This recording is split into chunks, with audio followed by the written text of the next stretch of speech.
Hello friends, आज की इस वीडियो में हम डिस्कस करेंगे निम्मी के इम्पॉर्टेंट एमसीक्यू जो हम फुल डिटेल में डिस्कस करेंगे ताकि आप एक क्वेश्चन के साथ में साथ और उसके साथ में जो भी क्वेश्चन बन सकते हैं उनको भी आप याद कर सको।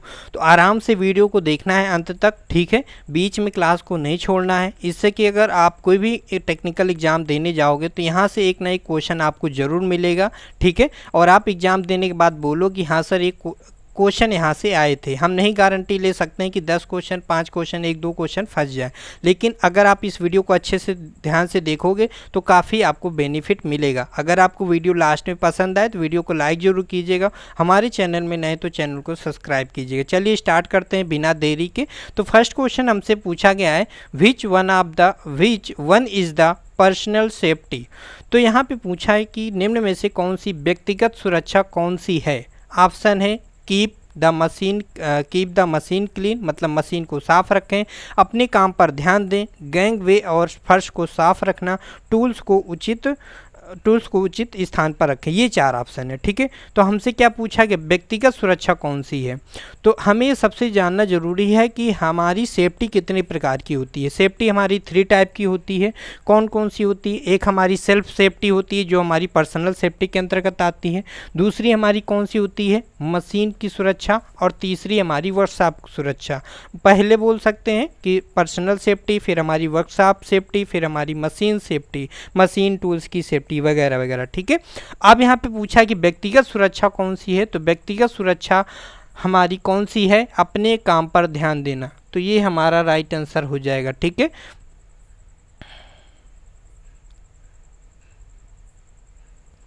और बाकी जो ऑप्शन दिया है ये हमारी मशीन सेफ्टी में आता है। मशीन को साफ रखना है, ये हमारी मशीन सेफ्टी के अंतर्गत आता है।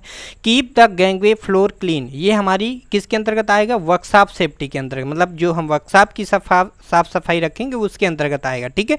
टूल्स को उचित स्थान पर रखें, ये हमारे किसके अंतर्गत, मशीन और टूल्स जो हमने बताया उसकी सेफ्टी के अंतर्गत आएगा। लेकिन जो हमारा पर्सनल सेफ्टी किसके अंतर्गत आएगा, वो अपने काम पर, मतलब हम अपने काम पर ध्यान देंगे तो इसकी सुरक्षा किसकी होगी, हम खुद की अपनी सुरक्षा रख रहे हैं इससे, है ना।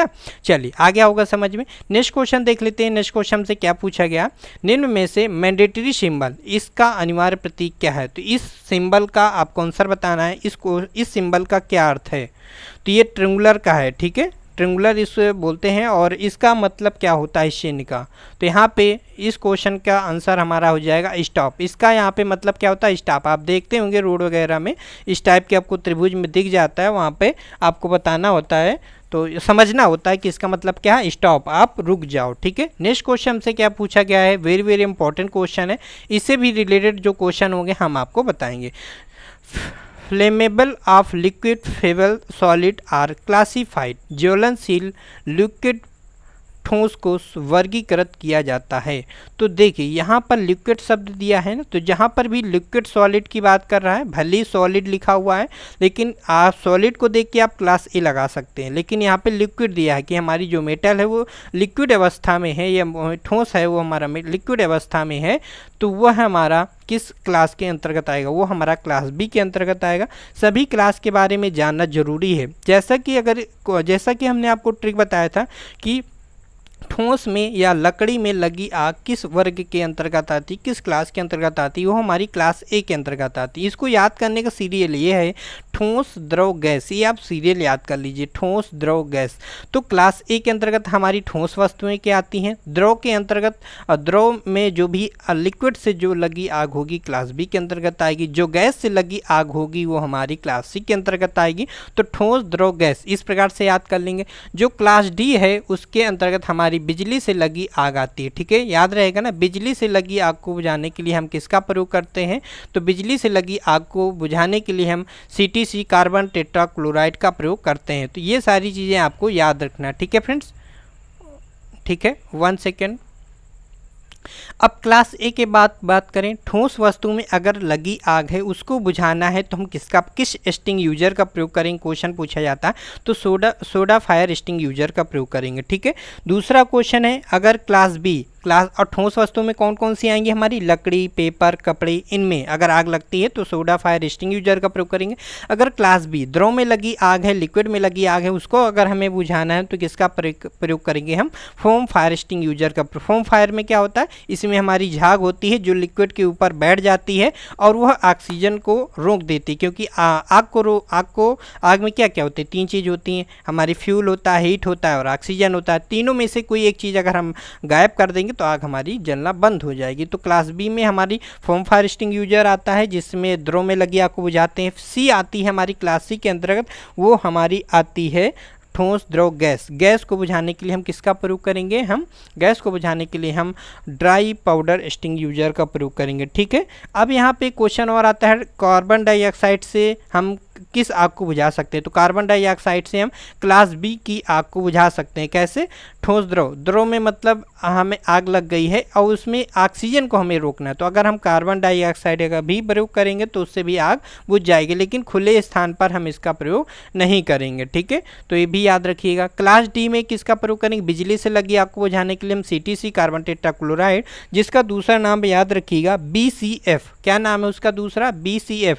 BCF भी क्वेश्चन में पूछ सकता है, जिसे हेलेन एक्सटिंग्विशर भी बोलते हैं। BCF का फुल फॉर्म क्या होता है, ब्रोमो क्लोरो डाई फ्लोरोमेथिन। याद रखिएगा, ब्रोमो क्लोरो डाई फ्लोरोमेथिन। तो क्वेश्चन पूछ लेगा कि बिजली से लगी आग को बुझाने के लिए किसका प्रयोग करते हैं, तो हेलेन एक्सटिंग्विशर का भी प्रयोग करते हैं हम, और हमारा CTC कार्बन टेट्राक्लोराइड का भी प्रयोग करते हैं। और ये सारी चीज़ें आपको याद रखना है और BCF को भी याद रखना है। ठीक है, चलिए नेक्स्ट को, तो इस क्वेश्चन में हमसे पूछा गया था लिक्विड से लगी आग, तो हमारी क्लास बी हमारा सही हो जाएगा, राइट आंसर हमारा क्लास बी हो जाएगा। ठीक है, चलिए नेक्स्ट क्वेश्चन हमसे क्या पूछा गया है, नेक्स्ट क्वेश्चन हमसे पूछा गया है तत्काल जीवन रक्षक प्रणाली कौन सी है, which if is the immediately life saving produce. तो यहाँ पे पूछा गया है कि हमारी कौन तत्काल जीवन रक्षक प्रणाली कौन सी होती है, फर्स्ट एड। तो फर्स्ट एड आपने देखा होगा कहीं भी फैक्ट्री वगैरह में जाएंगे तो बॉक्स होता है, लोग घर में भी रखते हैं, उसमें प्लस का निशान बना होता है, और वो हमारा जीवन रक्षक प्रणाली, इसका मतलब क्या होता है कि अगर छोटी मोटी अगर कोई चोट लग गई जहाँ पे खून वगैरह निकलने लगा है तो वहाँ पर फर्स्ट एड काम आता है, तुरंत हम लोग पट्टी वगैरह बांध देते हैं। फर्स्ट एड में हमारे डिटॉल वगैरह, पट्टी वगैरह सब कुछ रखा होता है। इसके बाद है क्वेश्चन नंबर 5 में हमसे पूछा गया, इसमें से चेतावनी का नाम बताना है। तो देख लेते हैं कौन से उसमें चेतावनी दी गई है, तो हम क्वेश्चन में चलते हैं। ठीक है, क्वेश्चन में हमसे पूछा गया कि निम्न में से कौन सा साइन है, क्वेश्चन नंबर 5 में पूछा गया था कौन सा साइन है, तो यह है हमारा अनगार्डेड का साइन है, तो राइट आंसर हमारा सी ऑप्शन हो जाएगा। नेक्स्ट क्वेश्चन हमसे क्या पूछा गया friends, very very important question है, लकड़ी की अग्नि आग कागज कपड़े के कारण लगी आग को किस क्लास के अंतर्गत आती है। तो लकड़ी में अगर लगी आग है, ठोस वस्तु में लगी आग, उसको बुझाने वह हमारी किस क्लास में आएगा, क्लास ए में आएगा। द्रव में अगर लगी आग है तो BM में, और हमारी हाँ सही, और गैस में लगी आग, क्योंकि ठोस द्रव और गैस, ठीक है, तो गैस में लगी आग क्लास सी के अंतर्गत आएगा, और डी हमारी बिजली से लगी आग को बुझाने के लिए। अब नेक्स्ट क्वेश्चन हमारा आता है क्वेश्चन नंबर 7 में हमसे क्या पूछा है, कार्बन टेट्राक्लोराइड और ब्रोमो क्लोरो फ्लोरोमेथेन से भरा हुआ कौन सा अग्निशामक यंत्र है। तो हमारा बिजली से लगी आग को बुझाने के लिए हम कार्बन टेट्राक्लोराइड अथवा ब्रोमो क्लोरो फ्लोरोमेथेन, जिसको हम BCF बोलते हैं, तो कौन सा अग्निशामक यंत्र है, उसको हम क्या बोलते हैं, उसको हम बोलते हैं हेलेन एक्सटिंग्विशर या हेलॉन एक्सटिंग्विशर बोलते हैं। बिजली से लगी आग को बुझाते हैं इससे।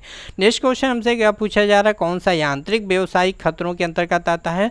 तो कौन सा यांत्रिक मैकेनिकल ऑक्यूपेशनल हैजार्ड, तो वह हमारा किसके अंतर्गत आता है, ये हमारा क्वेश्चन नंबर 8 का राइट आंसर क्या हो जाएगा फ्रेंड्स, हमारा अनगार्डेड मशीनरी। तो हमारा राइट आंसर, हमारा जो मैकेनिकल ऑक्यूपेशनल हैजार्ड आता है वो हमारा अनगार्डेड मशीनरी के अंतर्गत आता है, राइट आंसर हमारा डी हो जाएगा।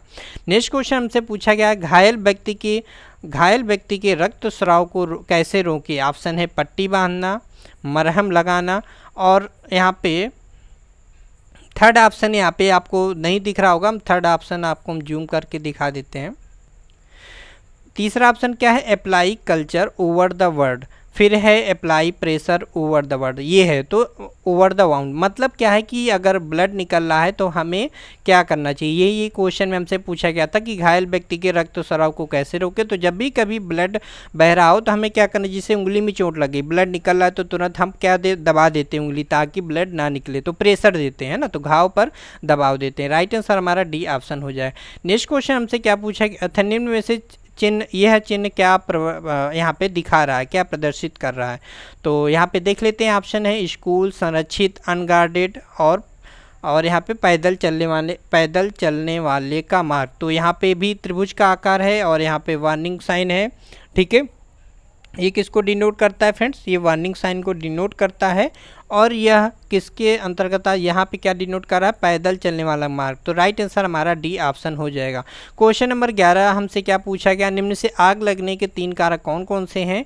आग लगने के हमारे 3 कारण होते हैं, मतलब कि अगर इनमें से कोई एक कारण नहीं होगा तो उससे हमारी आग नहीं लगेगी। कौन कौन से 3 कारण होते हैं, वो हमारे होते हैं ऑक्सीजन, ईंधन और ऊष्मा। तो फ्यूल, हीट, ऑक्सीजन, ये हमारे 3 चीज़ होना आवश्यक है किसी भी आग को लगने के लिए। गोल्डन आवर्स की अवधि को क्या कहा जाता है, तो सबसे पहले है यह हमें जानना जरूरी है कि गोल्डन आवर्स किसे कहते हैं। गोल्डन आवर्स ये होता है कि किसी व्यक्ति को अगर चोट लग गई है, ठीक है, तो चोट लगने के 30 मिनट बाद तक का समय हमारा गोल्डन आवर्स कहलाता है। तो ऑप्शन हम देख लेते हैं, घटना के बाद के पहले 30 मिनट, पहले 30 मिनट, प्रवेश के पहले, ये वगैरह वगैरह 4 ऑप्शन है। तो गोल्डन आवर्स हमने क्या बताया, जैसे एक्सीडेंट हो गया है, कहीं चोट लग गई, चोट के लगने के बाद उस 30 मिनट, तो घटना के बाद के पहले, मतलब घटना के बाद के पहले 30 मिनट। तो हमारा राइट आंसर क्या हो जाएगा, A option, first 30 minute after accident, है ना। एक्सीडेंट के बाद का पहले फर्स्ट 30 मिनट ही हमारा गोल्डन आवर्स कहलाता है। क्वेश्चन नंबर 13 क्वेश्चन हमसे 13 क्या पूछा जा रहा है कि what is the first step of avoiding accident work place, मतलब कि कार्यस्थल पर दुर्घटना से बचने का पहला कदम क्या है। सुरक्षा उपकरण यूज करना चाहिए, मतलब कि सेफ्टी अगर हम पहन लें तो क्या दुर्घटना नहीं होगा। दूसरा ऑप्शन है चीज़ों को अपने तरीके से करना, डूइंग थिंग वन वे, चीज़ों को अपने तरीके से करना। तीसरा ऑप्शन है बाई ऑब्जर्विंग सेफ्टी प्रिकॉशन, सुरक्षा सावधानियों का पालन करके। फोर्थ ऑप्शन है doing thing with a highly skilled working practice. तो यहाँ पे 1 सेकेंड, तो क्वेश्चन के अकॉर्डिंग यहाँ पे थोड़ा सा प्रॉब्लम हो गई थी, सॉफ्टवेयर की दिक्कत थी। तो कार्यस्थल पर दुर्घटना से बचने का पहला कदम क्या है, तो इसका कारण ये होता है कि हमें जितना हम नियमों को पालन करेंगे, जो हमारे प्रॉपर नियम हैं उन्हें हमें फॉलो करना चाहिए। तो बाय ऑब्जर्विंग सेफ्टी प्रिकॉशन, जो भी सुरक्षा सावधानियां का हैं उनको पालन करना चाहिए। कोई भी मशीन अगर हमें चलानी है तो उसके पहले हमें जो भी नियम है कि ऐसे ऐसे करके चलाना है, तो वो चीज़ हमें यूज करना है। अब मान लो हमने सेफ्टी पहन लिया और हमें मशीन चलाना नहीं आता, तो फिर उसको चला रहे तो भी दुर्घटना हो जाएगी। तो ये हमें नहीं करना। अगर आप ये क्वेश्चन लगाते हैं, आंसर लगाते हैं, हमारा सबसे अच्छा राइट आंसर क्या है, ऑब्जर्विंग सेफ्टी प्रिकॉशन। तो हमें सुरक्षा सावधानियों का पालन करना चाहिए। राइट आंसर सी ऑप्शन हो जाएगा। नेक्स्ट क्वेश्चन हमसे क्या पूछा गया, क्वेश्चन नंबर 14 में यह क्या दर्शाता है, what is the symbol denotes. तो ये हमारा क्या डोनेट, क्या अभी हम ट्रिंगुलर की बात कर रहे थे, वो यहाँ पे मतलब कि स्टॉप को दर्शा रहा था। और ये हमारा क्वेश्चन नंबर 14 क्या दर्शा रहा है, यहाँ पे स्टॉप को, यहाँ पे को रास्ता देने को दर्शा रहा। क्वेश्चन नंबर 14 का 14 का राइट आंसर बी ऑप्शन हो जाएगा। नेक्स्ट क्वेश्चन हमसे क्या पूछा गया था, बेकार कागज अलगाव के लिए, यहाँ पे को इंग्लिश में पढ़ लेते हैं, what is the colour code of bins for waste paper segregation. तो अगर हमारा जो खराब कागज़ है उनको हमें डालना है किसी डस्टबिन में, तो उस डस्टबिन का रंग कैसा होना चाहिए, उस डस्टबिन की कलर कोड क्या है। अलग अलग डस्टबिन का कलर कोड होता है, वो कैसा है उसके आधार पर निर्भर करता है हम क्या डाल रहे हैं। क्या हम, जैसे एग्जाम्पल के तौर पर देख लें, अगर हम प्लास्टिक वगैरह डालेंगे तो उसके लिए हमारा जो डस्टबिन का कलर होगा वो हमारा येलो कलर का होगा। और हम कागज़ अगर डाल रहे हैं तो कागज़ के लिए हमारा जो कलर होगा, जो कागज़ को हम डालेंगे वो हम डालेंगे नीले कलर में। क्वेश्चन नंबर 15 का राइट आंसर हमारा क्या हो जाएगा, यहाँ पे नीला कलर हो जाएगा। ठीक है। नेक्स्ट क्वेश्चन हमसे क्या पूछेगा, what is the kind of road sign, यह रोड साइन किस तरह का है। तो चलिए हम फिगर की तरफ लेके चलते हैं, कौन सा रोड साइन की बात कर रहा है। चलिए हम यहाँ पे मूव कर देते हैं।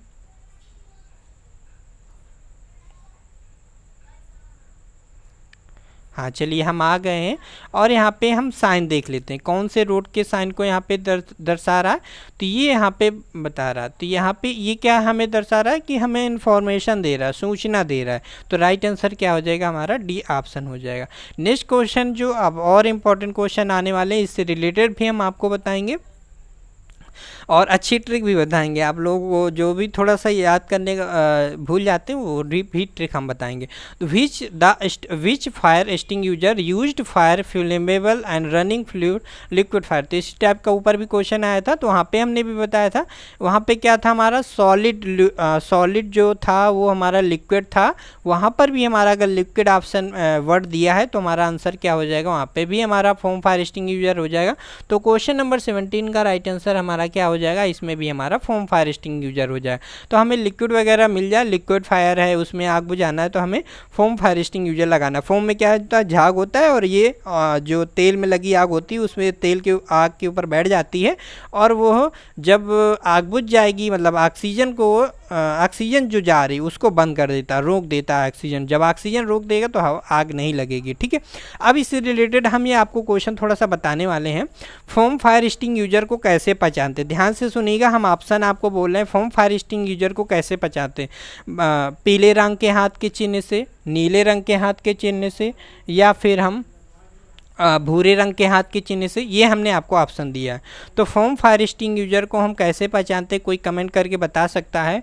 फोम फायर एक्सटिंग्विशर को हम किस ऑप्शन देते थे, नीले रंग के हाथ के चिन्ह, पीले रंग के हाथ के चिन्ह से और हम भूरे रंग के हाथ के चिन्ह से। ठीक है, ये ऑप्शन है। तो फोम फायर एक्सटिंग्विशर को हम भूरे रंग के हाथ के चिन्ह से जानते हैं। तो कैसे इसको याद करना, देखो सिंपल सी ट्रिक है, थोड़ा सा याद रखोगे आप कभी नहीं भूलोगे, है ना। थोड़ा सा मजाकिया ट्रिक है लेकिन याद रखना है।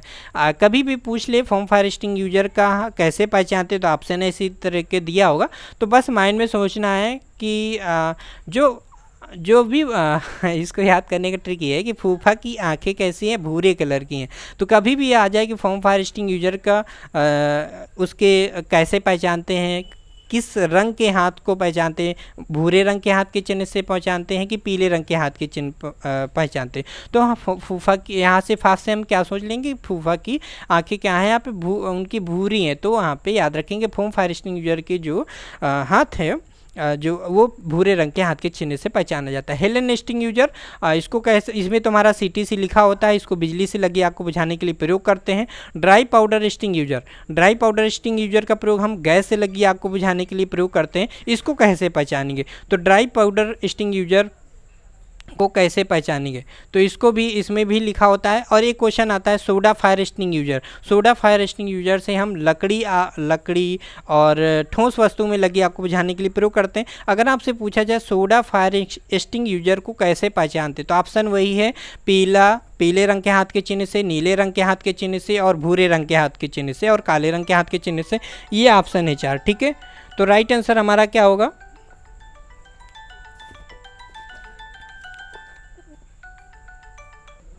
तो कैसे याद करेंगे, सोडा फायर एक्सटिंग्विशर को हम पीले रंग के हाथ के चिन्ह से पहचानते हैं। अब यहाँ पे सोडा फायर एक्सटिंग्विशर नहीं लिखा हुआ है, थोड़ा सा वर्ड को सोचिएगा कि सोडा फायर, सोडा में सा आता है। और आप याद रखिएगा शादी के पहले जो लड़कियाँ जब हल्दी वाला प्रोग्राम होता है तो उसमें येलो कलर की साड़ी पहनती हैं। तो सोडा फायर में क्या आता है, सा पहले आता है और सा से मतलब होता है साड़ी। ठीक है, उसमें सोडा भी आता है, सो और डा आता है साड़ी, ऐसे करके याद कर सकते हैं। वो हम पीले कलर की जो प्रोग्राम होता है, जो एक रस्म होती है हल्दी की, वो उसमें वो पीले कलर की साड़ी पहनी जाती है। तो वहाँ से हम याद कर लेंगे सोडा फायर एक्सटिंग्विशर को किस रंग के हाथ के चिन्ह से पहचानते हैं, वो हम पीले रंग के हाथ के चिन्ह से पहचानते हैं। याद रहेगा ना, सोडा फायर एक्सटिंग्विशर को हम पीले रंग के हाथ के चिन्ह से, सोडा से साड़ी पीले कलर की। दूसरा है फोम फायर एक्सटिंग्विशर किस रंग के पहचानते हैं, भूरे रंग के हाथ के चिन्ह से। कैसे, फूफा की आंखें भूरी हैं, ऐसे याद रखें। तो ये 2 क्वेश्चन एग्जाम में पूछे जाते हैं और वो अब आप नहीं भूलोगे। दूसरा क्वेश्चन नंबर 18 में हमसे पूछा गया what E denotes in ABC। तो ABC फर्स्ट एड, एबीसी का मतलब क्या है? तो हम प्राथमिक चिकित्सा में हमें एबीसी का नियम का पालन करना होता है। वो एबीसी में ए का मतलब पूछ रहा है, तो ए का मतलब क्या होता है, लेकिन हम यहाँ पे आपको बी का भी मतलब बताएंगे और सी का मतलब भी बताएंगे। अगर वो एग्जाम में आपसे बी का भी मतलब पूछ ले तो भी आप क्वेश्चन को बता सकें, ठीक है। तो एबीसी में उसने ए का मतलब पूछा है और एबीसी में ए का मतलब होता है हमारा एयरवे। एबीसी का एक क्या मतलब होता है, एबीसी में ए का मतलब होता है एयरवे। अगर बी का पूछे, देखो चिकित्सा पालन जैसे हमने बताया, क्या क्वेश्चन में हमसे पूछा गया था, क्वेश्चन में हमसे पूछा था कि प्राथमिक चिकित्सा में हम एबीसी का नियम का पालन करते हैं, उसमें ए का क्या अर्थ है, तो एयरवे। अब बी का पूछे तो बी का मतलब होता है, अच्छा एयरवे का मतलब होता है सांस लेना, ठीक है। एयरवे ए का मतलब क्या होता है यहाँ पे, सांस को वायु मार्ग, सांस लेना, श्वसन। और बी का मतलब होता है, ए का मतलब एयरवे, बी का मतलब होता है ब्रीथिंग, ब्रीथिंग का मतलब होता है श्वसन। तो ए बी सी में तीनों का अर्थ याद रखिएगा, क्वेश्चन पूछा जा सकता है। ए का मतलब होता है एयरवे, बी का मतलब होता है ब्रीथिंग, हिंदी में ब्रीथिंग को बोलते हैं श्वसन प्रक्रिया, ठीक है। सी आता है, ए बी सी हमने ए और बी बता दिया। सी का मतलब होता है सर्कुलेशन, मतलब कि परिसंचरण। तो जैसा कि यहाँ पे क्वेश्चन में ए का पूछा है तो एयरवे, मतलब ए से रिलेटेड यहाँ पे ऑप्शन दे रखा है, तो ए का मतलब एयरवे, बी का मतलब ब्रीथिंग और सी का मतलब सर्कुलेशन, मतलब कि उसको बोलते हैं परिसंचरण। तो ये तीनों चीज़ों को नोट कर लीजिएगा और याद कर लीजिएगा। नेक्स्ट क्वेश्चन से पूछा है, what is the process of breaking down the material into organic compound and can be used and mean. तो जैविक कंपाउंड में मटेरियल को तोड़ने की प्रक्रिया को क्या है प्रक्रिया, और जिसे खाद के रूप में इस्तेमाल किया जा सकता है। तो हम उसे खाद के रूप में इस्तेमाल करते हैं, ठीक है। तो उसे हम क्या कहते हैं, उसे हम कंपोस्टिंग कहते हैं। याद कर लीजिएगा, जैविक कंपाउंड को मटेरियल को तोड़ने की प्रक्रिया क्या है, जिसे खाद के रूप में इस्तेमाल किया जा सकता है, उसे हम कंपोस्टिंग कहते हैं। राइट आंसर हमारा सी ऑप्शन हो जाएगा। नेक्स्ट क्वेश्चन हमसे क्या पूछा गया, प्लास्टिक कचरा बिन के लिए कलर कोड क्या है। जैसा कि हमने बताया, कागज़ को अगर हमें किसी कचरे में डालना तो उसके लिए जो हमारा डिब्बा होता है उस डिब्बे का कलर का रंग हमारा नीला होता है। अगर यहाँ पे प्लास्टिक का पूछा है, प्लास्टिक को हमें किसी डिब्बे में डालना तो उस डिब्बे का डस्टबिन का रंग कैसा होगा, तो वो हमारा पीला होगा। इसको याद करने का आसान सा ट्रिक है, प्लास्टिक में हमारा पा आता है, पा से कैसे याद कर लिया, पीला। तो प्लास्टिक को अगर हमें किसी डस्टबिन में डालना उसका कलर क्या होगा, पीला होगा। याद रहेगा ना, ठीक है। चलिए नेक्स्ट क्वेश्चन की ओर चलते हैं, क्वेश्चन नंबर 21 की ओर चलते हैं। और आगे भी इंपॉर्टेंट क्वेश्चन आएंगे, डिटेल के साथ में डिस्कस करते हुए और याद करते हुए चलेंगे, ताकि एग्जाम में इस टाइप का कोई भी क्वेश्चन आपसे पूछा जाए तो आप आसानी से चुटकियों में कर सकें, ठीक है। चलिए क्वेश्चन में हम चलते हैं। क्वेश्चन नंबर 21 हमसे क्या पूछा जा रहा है, क्वेश्चन नंबर 21 बहुत ही अच्छा क्वेश्चन है। फाइल के एक्स के रूप में चिन्हित भाग को पहचानें। तो इनमें से बहुत ये क्वेश्चन आपने कहीं भी देखा भी होगा, बहुत इसमें डाउट रहा होगा आपको, तो इसमें हम आज आपको क्लियर कर देंगे, ठीक है। तो इसमें पूछा गया है यह कौन सा भाग है, ये आपसे यह भाग पूछा गया है, ये कौन सा भाग है। तो सबसे पहले फाइल हमारी हाइकार्बन स्टील बनाई थी, इसका साइज हम हील से हम टिप के पॉइंट तक लेते हैं, इससे हम टिप या पॉइंट भी बोलते हैं। अब हम बात करते हैं इसमें, तो एरो यहाँ तक बना हुआ है, लेकिन हम ये कह सकते हैं कि हील जो होता है हमारा, जो फेस आप देख पा रहे हैं, इसको भी हील बोलते हैं। और इसी भाग में हम जो कंपनी का नाम है वगैरह यहाँ पे हम लिखते हैं, ठीक है। और ये भी हमारा हील है। तो फिर हमारा शोल्डर क्या होता है, शोल्डर का मतलब होता है कंधा। तो ये जो यहाँ पे सर्किल आप देख रहे हैं ना रेडियस में, तो ये हमारा कंधा होता है, ये जो आप रेडियस में इसे हम बोलते हैं कंधा। और इसके अंदर जो हमारा गया वो टैंक होता है, और ये जो गोल गोल आप देख पा रहे हो ये हमारा फेरूल होता है, ठीक है। तो ये पूरा फेस वाला क्या होता है, हमारा हील होता है। और ये जो हमारा गुलाई में जो होता है किनारे वाला इधर का, ये हमारा शोल्डर होता है, कंधा होता है, इसे हम कंधा बोलेंगे। और ये हमारा फेरूल होता है, ये हैंडल होता है, इसके अंदर जो भाग गया उसे हम टैंक बोलते हैं। टैंक हमारा नर्म रखा जाता है, भी क्वेश्चन है कि फाइल के किस भाग को नर्म रखा जाता है, वो टैंक को नर्म रखा जाता है, याद रखिएगा, क्वेश्चन आ सकता है। तो इस क्वेश्चन में पूछा गया था, तो ऑप्शन हील, टैंक, फेरूल, तो क्या बोलेंगे, इसको हील बोलेंगे। राइट आंसर ये ऑप्शन हो जाएगा। क्वेश्चन नंबर 22 में हमसे क्या पूछा गया है, ट्राई स्क्वायर का उपयोग किया जाता है। तो ट्राई स्क्वायर के बारे में भी क्वेश्चन डिटेल में जानेंगे, क्या क्या क्वेश्चन पूछा जा सकता है। तो ऑप्शन है समकोण की जांच करना है, न्यून कोण की जांच करना है, अधिक कोण की जांच करना है, सीधे यहाँ पे to check the straight angle. तो हम भी जब ट्राई स्क्वायर का प्रयोग करते हैं तो किसी भी जॉब का हमें 90 डिग्री चेक करने के लिए हम प्रयोग करते हैं to check the right angle. तो राइट आंसर क्या हो जाएगा, यहाँ पे हमारा ए ऑप्शन हो जाएगा। अब हम थोड़ा सा फिगर की तरफ चलते हैं, और फिगर में हम देखेंगे कि इससे रिलेटेड ट्राई स्क्वायर से रिलेटेड क्या क्या क्वेश्चन एग्जाम में पूछे जा सकते हैं ना। ठीक है, चलिए क्वेश्चन देख लेते हैं। क्वेश्चन हम देख लेते हैं फ्रेंड्स। यहाँ पे हमने इमेज डाउनलोड करके रखी है आप लोगों के लिए। यह हमारा ट्राई स्क्वायर आ गया। ठीक है, ट्राई स्क्वायर आ गया हमारा, ये ओपन हो गया। इसमें हम आपको क्लियर कर देते हैं। तो ये हमारा ट्राई स्क्वायर है और ये जो भाग होता है इसे हम बोलते हैं ब्लेड बोलते हैं। ये हमारा ब्लेड हमारा स्टील का बना होता है। ये हमारा स्टॉक होता है कास्ट आयरन का बनाया जाता है। ठीक है, और हार्डवुड या लकड़ी का भी बनाया जाता है। ठीक है, और याद रखिएगा जो हमारा ट्राई स्क्वायर है उसकी शुद्धता कितनी होती है, तो 0.02 mm 10 mm की लंबाई में होती है। 10 mm की लंबाई में 0.02 mm ट्राई स्क्वायर की शुद्धता होती है। और इसका जो साइज़ है वो स्टॉक के अंदरूनी सिरे से, ये हमारा स्टॉक का बाहरी सिरा है और ये स्टॉक के अंदरूनी सिरे से हम ब्लेड के अंतिम सिरे तक हम इसका साइज लेते हैं ट्राई स्क्वायर का। ठीक है, आ गया होगा समझ में। चलिए नेक्स्ट क्वेश्चन की तरफ चलते हैं। नेक्स्ट क्वेश्चन हमसे पूछा गया कौन सा मार्किंग मीडिया जहरीला होता है। इससे रिलेटेड भी आपको क्वेश्चन बताएंगे। तो कौन सा मार्किंग मीडिया जहरीला होता है? ऑप्शन है white wash, Prussian blue, copper sulphate, cellulose liquor. तो हमारा मार्किंग मीडिया होता है वो जहरीला होता है हमारा कॉपर सल्फेट, जिसे हम नीला थोथा भी बोलते हैं। ठीक है, तो कॉपर सल्फेट हमारा कैसा होता है, हमारा ये जहरीला होता है और इसे हम नीला थोथा भी बोलते हैं। इससे रिलेटेड भी हम व्हाइट वाश के बारे में बता दें। व्हाइट वाश का प्रयोग हम कास्टिंग की हुई जॉब, फोर्जिंग की हुई जॉब पर हम लगाते हैं। रफ सतह पर व्हाइट वाश का प्रयोग करते हैं।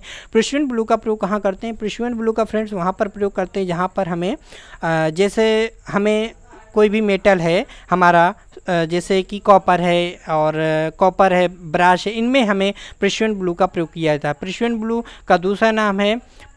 का दूसरा नाम है लेआउट डाई। ठीक है, तो लेआउट डाई या प्रेशियन ब्लू का दूसरा नाम है। और यहाँ पे याद रखिएगा यह जो प्रेशियन ब्लू होता है यह मार्किंग मीडिया बहुत देर तक सूखता है, मतलब बहुत देर बाद सूखता है। ठीक है, तो ये प्रेशियन ब्लू के बारे में याद हो गया। प्रेशियन ब्लू को जब हम किसी जॉब की सरफेस पे लगा देते हैं तो उसका रंग हमारा नीला हो जाता है। तो याद रखिएगा प्रेशियन ब्लू को जब हम किसी सरफेस पे लगा देते हैं तो उसका रंग कैसा हो जाता है? नीला हो जाता है। ठीक है, याद रखिएगा। कॉपर सल्फेट का हम प्रयोग, कॉपर जो हमारी कॉपर शीट होती है, कॉपर के ऊपर ही प्रयोग करते हैं कॉपर सल्फेट का प्रयोग। ठीक है, जिसे हम नीला थोथा भी कहते हैं और जहरीला मार्किंग मीडिया होता है। सेल्यूलोज लिक्कर के बारे में बात करें, इससे एग्जाम में पूछा जाता है कि वह कौन सा मार्किंग मीडिया है जो बाजार में विभिन्न रंगों में प्राप्त होता है। तो यह सेल्यूलोज लिक्कर हमारा मार्केट में, बाजार में विभिन्न रंगों में प्राप्त मिलता है। और यह इससे रिलेटेड एक और क्वेश्चन है कि यह सबसे जल्दी सूखने वाला मार्किंग मीडिया और सबसे अच्छा मार्किंग मीडिया हमारा सेल्यूलोज लिक्कर होता है और यह विभिन्न रंगों में भी प्राप्त किया जाता है और जब बहुत जल्दी सूखता है। ये सारी मशीन की हुई सतह पर भी हम सेल्यूलोज लिक्कर का प्रयोग करते हैं और प्रेशियन ब्लू का भी प्रयोग करते हैं। ये सारी चीज़ें आपको याद रखना है। ठीक है, चलिए नेक्स्ट क्वेश्चन देख लेते हैं। नेक्स्ट क्वेश्चन हमसे क्या पूछता है, और सेल्यूलोज लिक्कर सबसे जल्दी मार्किंग मीडिया सूखता है, इसके लिए याद करने की ट्रिक है, जात से हम याद कर सकते हैं जल्दी। ठीक है, नेक्स्ट क्वेश्चन हमसे क्या पूछा गया है कि सरफेस गेज का कौन सा हिस्सा स्क्राइबर को पकड़ता है। तो यूनिवर्सल सरफेस गेज का वह कौन सा हिस्सा है जो स्क्राइबर को पकड़ता है, वो हमारा होता है स्नग। तो इस यूनिवर्सल सरफेस गेज का कौन सा भाग होता है जो स्क्राइबर को पकड़ के रखता है, वो हमारा स्नग होता है। गोल गोल होता है, जो हमारा स्पिंडल, जो हमारा पिलर होता है उसमें लगा होता है। ठीक है, तो स्नग होता है। और एक और आता है समांतर रेखाएं खींचने के लिए हम यूनिवर्सल सरफेस गेज के एज के किनारे के साथ में समांतर रेखाएं खींचने के लिए हम किसका प्रयोग करते हैं, तो वहाँ पर हम गाइड पिन का प्रयोग करते हैं, याद रखिएगा। और यूनिवर्सल सरफेस गेज के बेस में वी आकार का स्लॉट दिया जाता है, वी आकार का ग्रूव दिया जाता है। क्यों दिया जाता है? ताकि अगर हमें बेस के नीचे से कहीं अगर मार्किंग कोई लाइन वगैरह खींचना है तो वहाँ पर उसका इसके द्वारा हम मार्किंग वगैरह कर सकते हैं। दूसरा ये सिंपल से समझ सकते हैं कि जो हमारा यूनिवर्सल सरफेस गेज है इसके द्वारा हम लेथ मशीन पर इसका भी रख के प्रयोग करते हैं। जो हमारा बेलनाकार जॉब है, जो हमारा फोरजाचक में जब हम इसको बांधते हैं तो उसका सेंटर निकालने के लिए प्रयोग करते हैं। और वहाँ पर जो हमारा लेथ का गाइडवेज है वो वी आकार का होता है। इस वजह से यूनिवर्सल सरफेस गेज को रखने के लिए, आसानी देने के लिए इसके नीचे भी वी आकार का गुरु कटा होता है। तो ये इंपॉर्टेंट क्वेश्चन है, याद रखिएगा। यहाँ से भी क्वेश्चन आपको पूछा जा सकता है। चलिए क्वेश्चन नंबर 25 में हम चलते हैं। क्वेश्चन नंबर 25 आपसे क्या पूछा जा रहा है। क्वेश्चन नंबर 25 लास्ट तक बने रहिएगा, अभी और क्वेश्चन अच्छे अच्छे आने वाले हैं आपके सामने और इस टाइप के आपको क्वेश्चन एग्जाम में जरूर मिलेंगे। ठीक है, तो क्वेश्चन नंबर 25 में हमसे क्या पूछेंगे, निम्न में से इस वाइस का क्या नाम है। तो इस वाइस का नाम बताना है। क्वेश्चन नंबर 25 का राइट आंसर बताना है आपको। तो इस वाइस का यहाँ पे कौन सी वाइस है, ये हमारी हैंड वाइस है। तो राइट आंसर हमारा सी ऑप्शन हो जाएगा। और पिन वाइस का प्रयोग छोटे छोटे जो हमारे तारनुमा होते हैं, छोटे छोटे बहुत ही स्मॉल डायमीटर में होते हैं, उनको पकड़ने के लिए हम पिन वाइस का प्रयोग करते हैं। घड़ी साइज में भी इसका हम प्रयोग करते हैं। ठीक है, नेक्स्ट क्वेश्चन देख लेते हैं हमसे क्या पूछा जा रहा है। 26 नंबर में, कुछ स्ट्रोक के बाद एक नया हेक्सा ब्लेड ढीला हो जाता है, जिसकी वजह क्या है। तो कुछ स्ट्रोक है, new hacksaw blade after a new stroke becomes loose a because of, मतलब कुछ स्ट्रोक है हमने कुछ स्ट्रोक मारा है और हेक्सा ब्लेड हमारा क्या हो जाता है, ढीला हो जाता है। तो उसका वजह क्या है, इसका कारण क्या है। ऑप्शन है ब्लेड का खिंच जाना, ब्लेड की गलत पिच, सासेट का गलत पिच होना और नट के थ्रेड का घिस जाना। तो ये ऑप्शन है।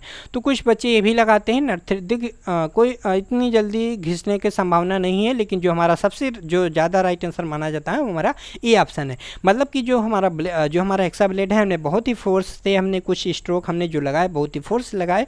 तो फोर्स लगाने से क्या हो जाता है कि कुछ ही स्ट्रोक में हमारा हेक्सा ब्लेड ढीला हो जाता है, मतलब उसमें तनाव आ जाता है। तो तनाव आने से, तनाव मतलब क्या है, उसकी थोड़ी सी लंबाई में बढ़ोतरी हो गई, और जब बढ़ोतरी हो जाएगी तो फिर जो पिन होती है जिसमें हम हेक्सा ब्लेड लगाते हैं, उससे क्या हो जाता है, खिंचाव आ जाने से ब्लेड हमारा ढीला हो जाता है। ठीक है, तो राइट आंसर हमारा ए ऑप्शन हो जाएगा। आप कभी भी इस क्वेश्चन को आप भूलोगे नहीं। क्वेश्चन नंबर 27 में हमसे क्या पूछा जा रहा है। क्वेश्चन नंबर 27 स्क्रॉल करते हैं।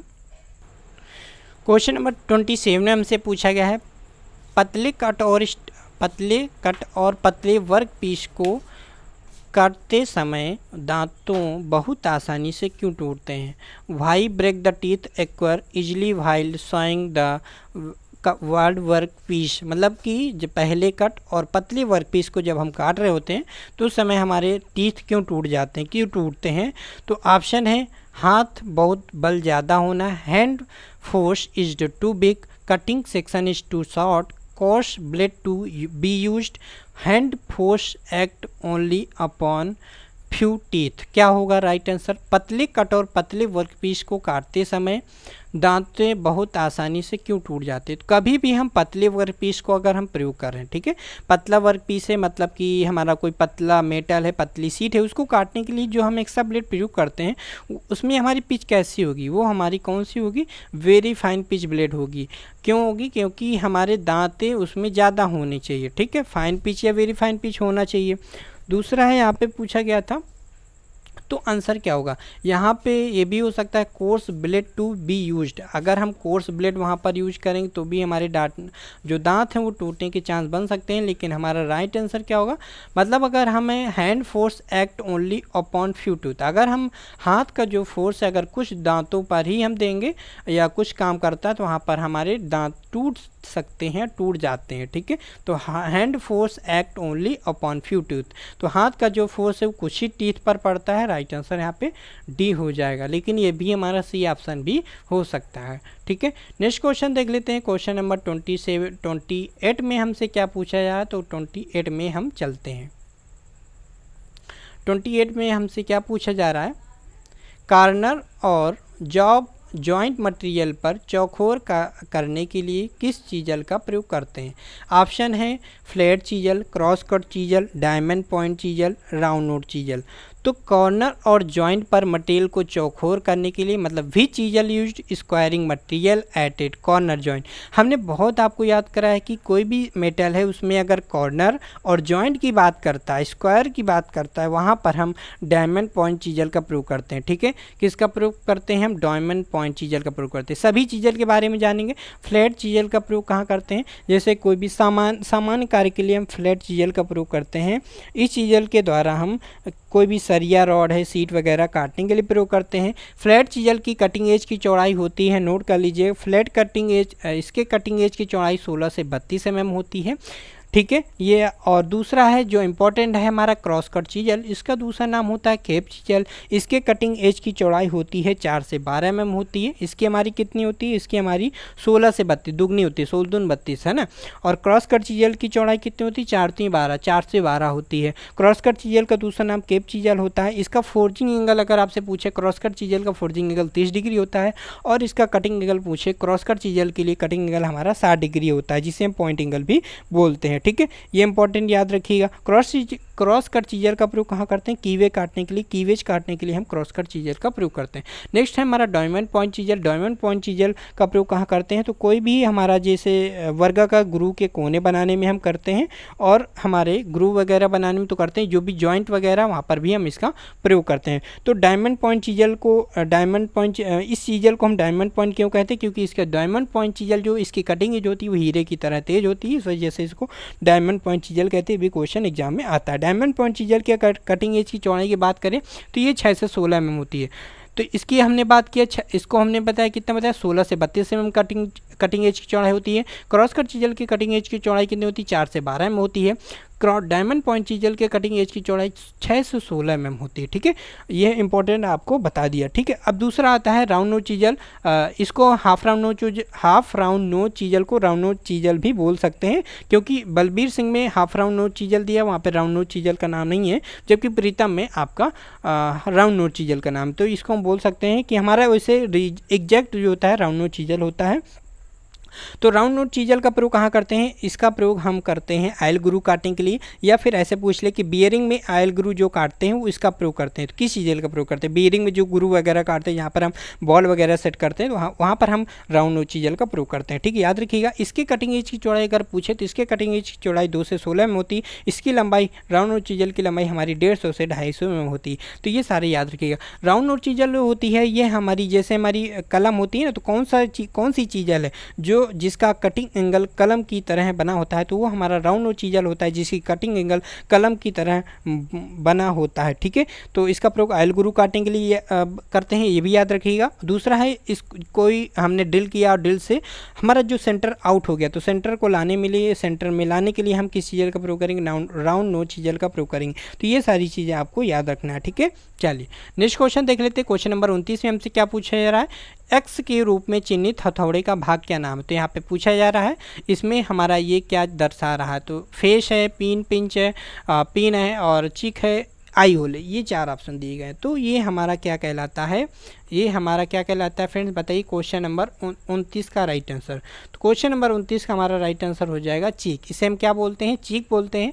और ये हमारा जो, इसे हम क्या बोलते हैं, इसे हम आई होल बोलते हैं। और आई होल इसे मतलब कि जो हमारा, इसे गोल क्यों नहीं बनाते, इसे हम आई होल क्यों बनाते हैं, मतलब कि अंडाकार क्यों बनाते हैं, अंडाकार इसलिए बनाते हैं ताकि जो हम हैंडल लगाते हैं इसमें हम पच्चर लगाई जा सके है, तो पच्चर इसमें लगाई जा सके, इस वजह से हम हैमर के होल को अंडाकार बनाते हैं। ठीक है, याद रखिए क्वेश्चन भी आता है। तो इसमें कौन सा भाग हमारा हैमर का, कौन सा भाग हमारा नर्म रखा जाता है, वो हमारा चीक नर्म रखा जाता है। ठीक है, आई होल हमारा कौन सा, ये हमारा आई होल है। फेस कौन सा, इसे हम फेस बोलते हैं, ये हमारा कौन सा भाग है, ये पिन है। याद रखिएगा, वेरी वेरी इंपॉर्टेंट क्वेश्चन है। नेक्स्ट क्वेश्चन है, लास्ट क्वेश्चन है और अच्छे से समझना है। लास्ट क्वेश्चन भी बहुत अच्छा है, इंपॉर्टेंट क्वेश्चन है, इसको भी हम डिस्कस अच्छे से करेंगे। तो यहाँ पे पूछा जा रहा है, which angle represented by the symbol G on the cutting edge chisel. तो जो हमारा ये चीजल दिखाया जा रहा है फिगर में, यह किसको डिनोट करता है, तो इसमें से पूछा जा रहा है, क्या पूछा जा रहा है, गामा किसको डिनोट करता है, किस एंगल को डिनोट कर रहा है। तो सभी एंगल के बारे में जानना जरूरी है। तो यहाँ पे जो हमारा ये क्या है, ये हमारा अल्फा है, ये बीटा है, ये गामा है। ठीक है, अब हम अल्फा, ये इतना क्या होता है, ये हमें जानना जरूरी है। तो अगर क्वेश्चन में ये पूछे कि जॉब की सरफेस तथा चीजल के कटिंग एज, ये हमारी क्या कटिंग एज के निचली फलक के बीच में जो हमारा एंगल बनता है उसे क्या कहते हैं, क्लियरेंस एंगल। तो ये हमारा क्लियरेंस एंगल होता है, लगभग 10 डिग्री होता है। और यहाँ पे अगर हम बात करें, ये हमारा क्या है, तो चीजल के कटिंग एज का टॉप फेस, और चीजल के कटिंग एज का निचली फलक, मतलब ऊपरी फलक और निचली फलक के बीच में जो कोण बनता है उसे हम बोलते हैं झुकाव एंगल बोलते हैं। जो झुकाव एंगल होता है लगभग 40 डिग्री हमारा रखा जाता है। ठीक है, सॉरी झुकाव एंगल नहीं बोल रहे हैं, इसे हम पॉइंट एंगल बोलते हैं। झुकाव एंगल हमारा यहाँ से होता है, ये जो चीजल की एक्सिस लाइन गई है, चीजल की एक्सिस लाइन, तो चीजल की एक्सिस लाइन से, चीजल की धुरी से और जॉब की सरफेस, ये हमारी जॉब की सरफेस के बीच में हमारा झुकाव एंगल बनता है। लेकिन ये जो एंगल है हमारा, ये पॉइंट एंगल, इसे हम पॉइंट एंगल भी बोलते हैं, और हम क्या बोलते हैं, इसको हम कटिंग एंगल भी बोलते हैं। तो कटिंग एंगल क्या होता है, जो चीजल का कटिंग एज का ऊपरी फलक और निचली फलक, ये कटिंग एज के निचली निचली फलक इसको बोलते हैं। तो इसके बीच जो कोण बनता है उसे हम पॉइंट एंगल या हम कटिंग एंगल बोलते हैं। पॉइंट एंगल या कटिंग एंगल हमारा सामान्यतः कितना होता है, ये हमारा 35 से 70 डिग्री होता है। 35 से 70 डिग्री मेटल के अनुसार अलग अलग होता है। और ये जो हमारा हमने क्या बताया आपको, क्लियरेंस एंगल बताया, ये हमारा 10 डिग्री होता है।